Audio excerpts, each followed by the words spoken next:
Hey everybody, it's Jason Blaha with Ice Cream Fitness here. Today I'm going to talk about something a little different than some of my other normal topics, even though they're pretty varied. But hold on, let me give you guys a bicep shot first.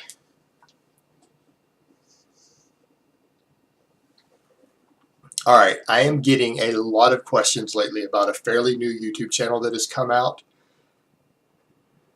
by a guy named Fletcher. And people are asking me about his new Snap City video, which I'm going to link right here and down below for you guys. And people are asking me what I think about this guy. And I know a lot of people are wondering that because I am a science guy. I love exercise science. I love nutritional science. And so people are wondering what I think of this guy. And I think this guy is fucking awesome. I absolutely love his attitude, despite the fact that he's spouting some bro science and other things and doesn't have a formal background in these things. I love his attitude. I love what he brings to the table. And it's because this is something that gets me into fights with some of the other science guys. People have wondered what happened between Ian McCarthy and I. It's because I hate weak pussies. And I think anybody who, actually I would say anybody who honestly says, I don't want to get strong, I just want to get big, and they don't realize they're going to have to shoot fuckloads of drugs into their body to stay weak and still get big. I've never seen a natural bodybuilder put on any appreciable amount of muscle mass without getting insanely strong. I've never seen it done. And every single one who is an exception to that rule is actually secretly juicing their brains out. If you talk to them enough, you'll figure it out real fast. It requires drugs to do it. You cannot get big and stay weak without a lot of drugs. So these people don't even understand basic adaptations of the body or the fact that you have to get stronger to get bigger. And every expert that most people will listen to who really knows what they're talking about, guys like Lane Norton, Alberto Nunez, they will all tell you the same thing, that bodybuilders have to do power training. You will absolutely stall at a fairly small size as a drug-free bodybuilder unless you do power training. And in my experience, the big bodybuilders who don't do power training, who choose to stay weak, have to use twice as many drugs to get to the same size as the guy who does power training. So their drug bill's $40,000 a year instead of $20,000. When they could save themselves 20 grand a year if they just did some fucking power training. You know, to me, it's just a mind-boggling the lengths that people will go to avoid lifting heavy weight. And that's what I love about Fletcher, is that he just tells people flat out the truth that they are fucking pussies. And that is something that people need to hear today, because we have just become, as a society, we've just become so weak and so lazy. At least most people in our society, and I've noticed that people who've been through hell don't have that. Take C.T. Fletcher, for example. He obviously grew up hard. He grew up in the ghetto. He grew up with a hard life. And it helped make him a champion, and now that he's gone through a debilitating illness, he's come back with that same mentality even stronger. And I went through the same thing. I'm not going to get into the details, but even though I grew up financially privileged, I suffered some pretty extreme childhood abuse and some extreme childhood illness, yet that drove me to push myself to the limits. And it's the same thing now. I spent a year in bed sick, and I've come back with a passion, and I want my goals so much that there is literally nothing I will not do to achieve my goals.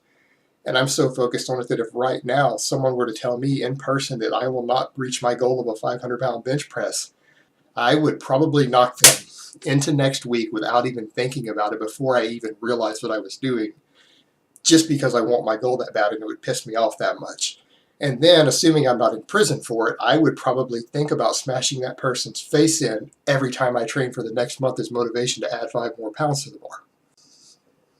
And that's the thing that you notice, is that people who've oftentimes had hard lives, they still get this. They have that, almost what I call a warrior instinct still. And people have lost that. And to me, that disappoints me. I want my subscribers and the people that I try to help to reach for extreme goals, to not be afraid of achieving those goals, to try to provide to you guys the knowledge and information you need so that you can achieve something great. Anybody can get into a little bit of shape, but only people who are really driven can do something great. They can do epic, great things with their life, whatever that endeavor is. And that is what I try to instill into my subscribers. So yeah, I set hard standards when I say things like I expect at the end of my 1 year novice program the people to be repping 225 on the bench, repping 315 on the squat, repping 405 on the deadlift for a bodybuilder program. Yeah, those are hard goals. That is pushing people hard. I have high standards, but the average person can do that if they dig in and they're willing to train hard enough. Those are actually achievable goals in that time frame. And I really and truly believe, because I've seen it firsthand, that the genetically average person, that it should not take 3 years for a genetically average male from the time they walk into the gym to deadlift 500 pounds, and it should not take a genetically average female a full 3 years to hit up to a 300-pound deadlift, or at least a 275 to 300 pound. Those are absolutely achievable for people who are willing to bust their ass, train hard, and on a proper program. And to me, I just hate seeing people fall short of their potential. When I see someone who has the potential and they say that they want something and they're not achieving it, it just kills me inside. It demotivates me. So yeah, I do have high standards, and I try to push people who come to me for advice, push them to their limits. It's the same thing even if their goals are something like weight loss.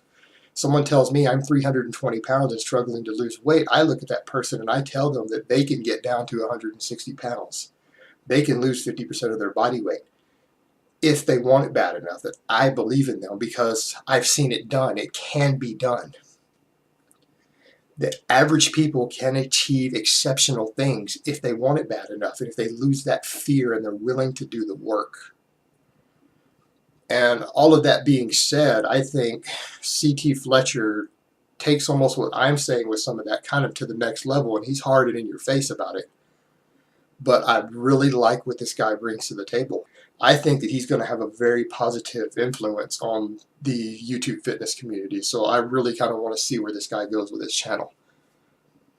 Alright guys, that's really all I have to say on that today. I hope it has been informative, and I will talk to you next time.